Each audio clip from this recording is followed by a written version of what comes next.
Hoje nós vamos direto aos esgotos de Nova York e começar a franquia Tartarugas Ninja. Começando, claro, pelo primeiro filme dessa franquia, Tartarugas Ninja de 1990, no qual 4 tartarugas mutantes e adolescentes enfrentam criminosos, ninjas e comem pizza como se fosse pré-treino. É artes marciais, é comédia, é cultura pop purinha, é um clássico atemporal. Então se ajeitem na cadeira, peguem uma pizza e simbora pro resumo do filme. Com direção de Steve Barron, que dirigiu diversos clipes na sua carreira, e roteiro de Todd W. Langen, de alguns episódios de Anos Incríveis e também de Bob Werbeck, de episódios de séries como Arnold e também The Jeffersons. O filme é uma adaptação da história em quadrinhos que foi criado pelo Kevin Weistman e pelo Peter Laird, e começa nos mostrando que Nova York está vivendo uma onda de crimes estranha e super bem coordenada. Objetos desaparecem, lojas são assaltadas sem deixar rastros e ninguém sabe quem está por trás disso. É aí que conhecemos a repórter April O'Neil, que investiga o caso e começa a suspeitar que tem uma organização criminosa agindo nas sombras. Enquanto voltava para casa, a April é atacada por esses criminosos que compõem o clã do Pé, um grupo ninja que está tomando conta da cidade. Mas antes que algo aconteça com ela, as luzes se apagam e esses criminosos são derrotados por algo que age nas sombras.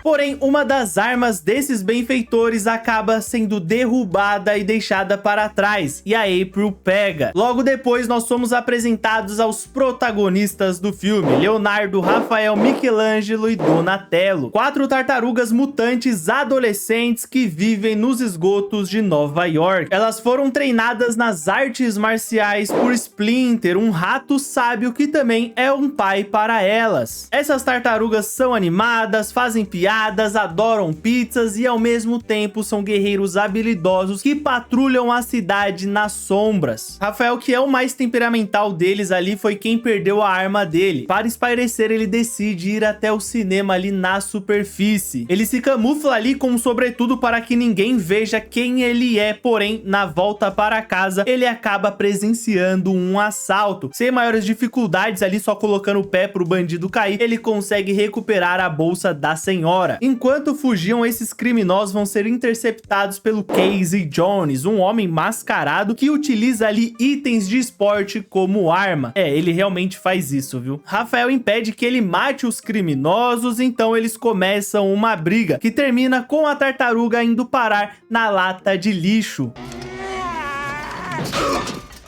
E esse homem indo em busca dos criminosos ali para dar cabo deles. Quando volta para casa, Splinter diz para ele que a verdadeira força está na conexão que ele tem com os irmãos dele e que ele não deve deixar a raiva dominá-lo, que juntos eles são muito mais fortes. Como eu disse, a April, ela é uma jornalista investigativa e ela está no pé ali do chefe da polícia querendo saber mais sobre o clã do Pé. O trocadilho ali não foi intencional, viu? O que vai deixar este homem extremamente pistola e diz para ela não mexer no que ela não deve, para que ela não corra risco. E aí nós vemos o grande líder, nós vemos o grande antagonista dessa história, o Destruidor. Ele manda os seus capangas ali do clã do Pé ir em busca da mulher e silenciá-la. Ou seja, ele quer ó, plau, plau, plau nela. É importante pontuar que este vilão está recrutando adolescentes ali para a sua organização, oferecendo diversão e uma espécie de família para esses jovens que são completamente desamparados pelos seus pais e também pelo Estado. Esses jovens são treinados pelo capanga ali do Destruidor, que é o Tetsu, e aí quando eles atingem ali um certo nível, eles viram ali ninjas do clã do Pé. Esses ninjas vão ser mandados ali para matar a April, porém o Rafael estava a seguindo para conseguir recuperar a sua arma, e aí ele consegue interferir ali na batalha, dá um pau nesses ninjas capengas e consegue consegue fugir com a April ali, enquanto mais ninjas, mais capangas chegam. Sem outra alternativa, então, ele vai levar a garota para os esgotos, porém, ele vai ser seguido por estes meliantes, que agora sabem o paradeiro das tartarugas ninjas. Quando a mulher acorda, ela está completamente desesperada, né? Porque aquela cena ali não deve ser uma cena que você vê todos os dias, né?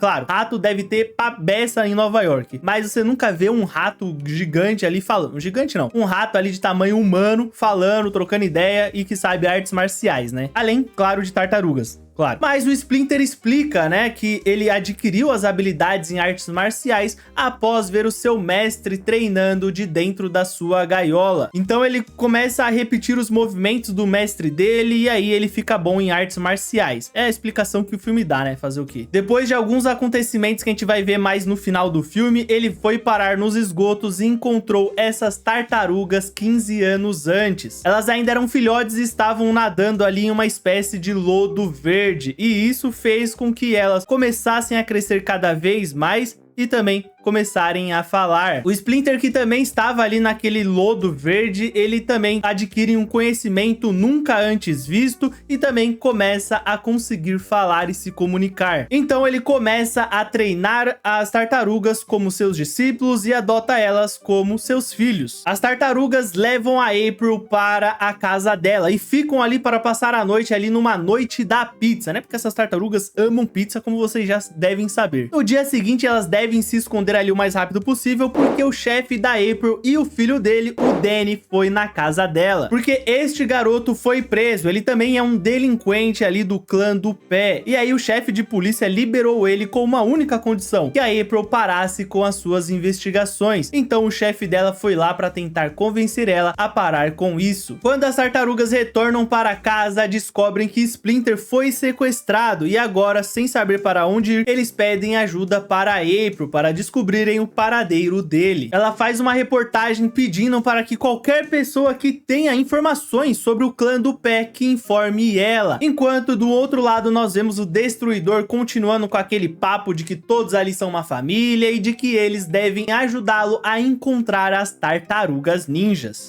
World rejects you.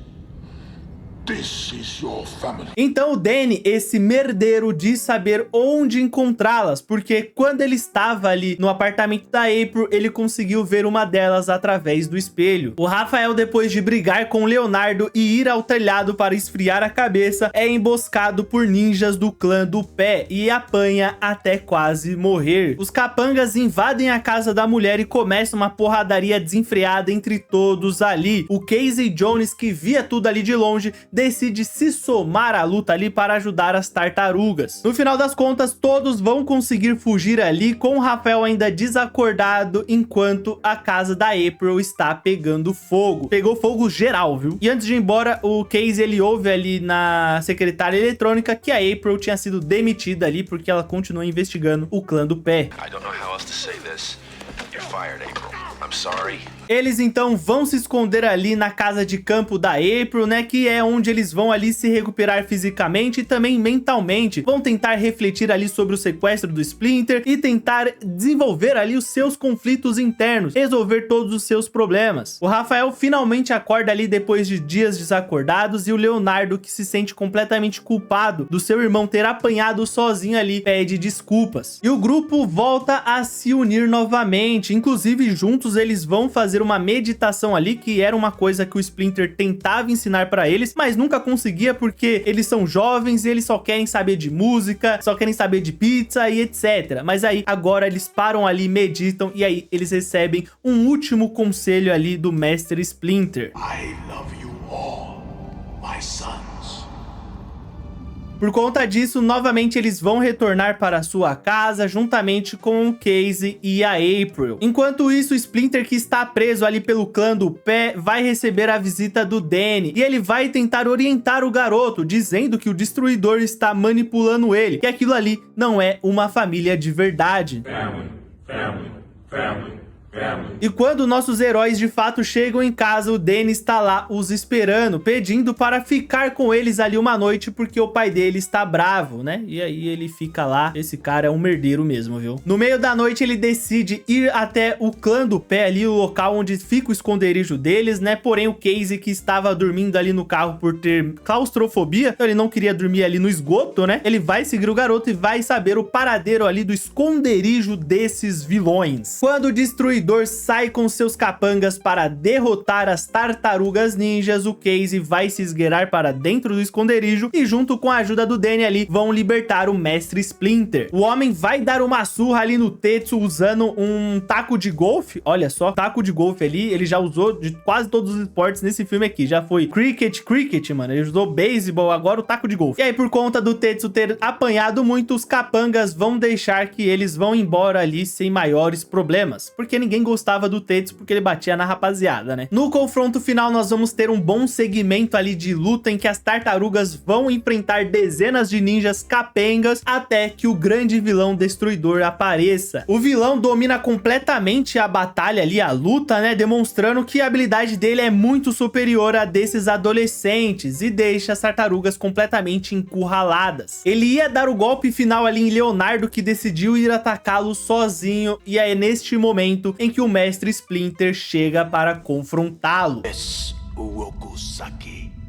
I know who you are.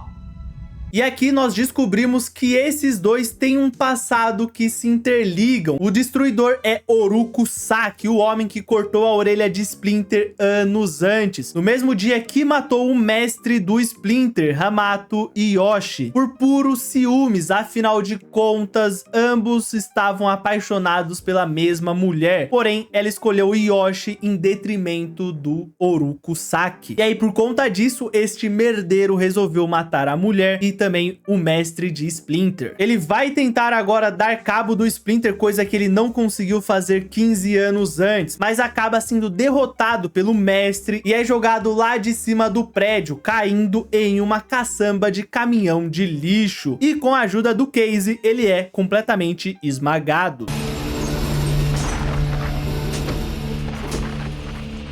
E pô, essa luta, ela é rápida a beça, viu? Dura segundos. O filme termina com as tartarugas sendo reconhecidas como heróis por todos, aqueles jovens entregando ali a localização ali do esconderijo para a polícia, o Danny e seu pai finalmente fazendo as pazes, né? Que era algo ali que o Splinter vinha falando pra ele, que todo pai se importa com seu filho. Não sei se eu concordo muito com isso, mas aqui nesse contexto aplica-se bem, né? Porque realmente o pai do Danny se importa muito com ele. A April consegue o emprego dela de volta, ganhando inclusive um aumento gigantesco. Ela e Casey ali também se beijam ali para finalizar o filme, o que acaba ali com um final feliz para todos.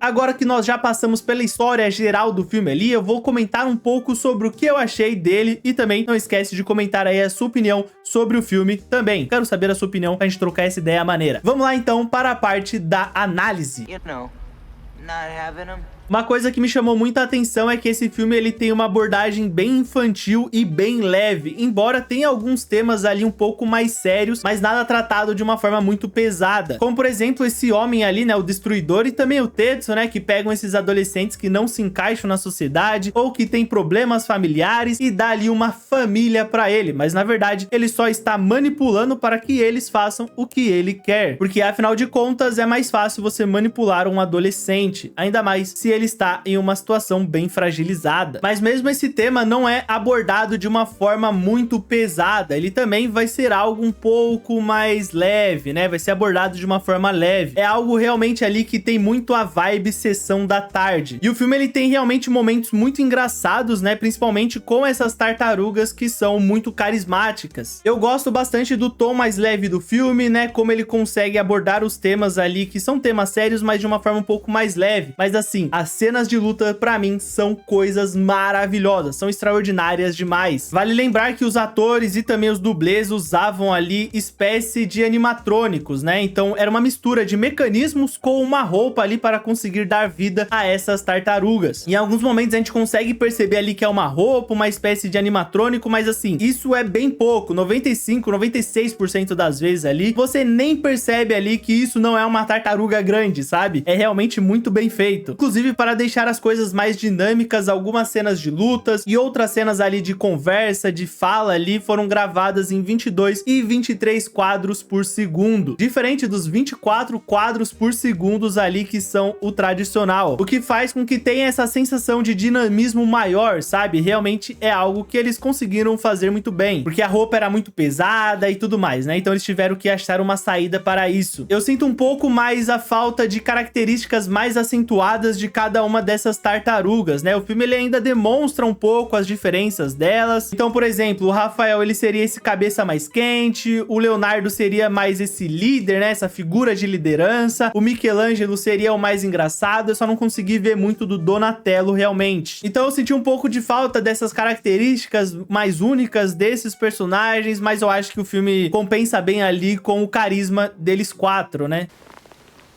It worked. Fora a marionete ali do Splinter, que é coisa maluca de boa, né? Tem uma cena ali que ele tá preso ali pelo clã do pé e ele fica suando, né? Ele tá completamente suado ali, tá molhado e realmente você consegue ver que ele tá molhado. É uma cena ali realmente muito bem feita. O animatronic dele é muito bem feito ali, parabéns pra equipe, viu? O núcleo humano também é ok, né? A April consegue fazer bem esse papel de jornalista intrometida ali, que é bem clichê e não chega a ser nada além disso. O Casey também, ele é bem engraçado, mas às vezes ele é um pouco irritante demais, né? Em alguns momentos ele vai ser aquele personagem completamente idiota e isso vai fazer a gente dar algumas risadas em algum momento, em outros momentos a gente só vai achar completamente idiota. E o vilão destruidor, ele é bem clichê, não é tão bem desenvolvido assim, mas ainda assim funciona na proposta do filme. No final das contas, é um filme que eu nunca tinha revisto desde a época em que eu era uma criança, né? E eu me surpreendi bastante. Ele continua sendo tão divertido quanto a primeira vez que eu assisti e esses animatronics, né? Esses bonecos, vamos chamar assim, eles são completamente maravilhosos até hoje, tá? Eu não acho que tenha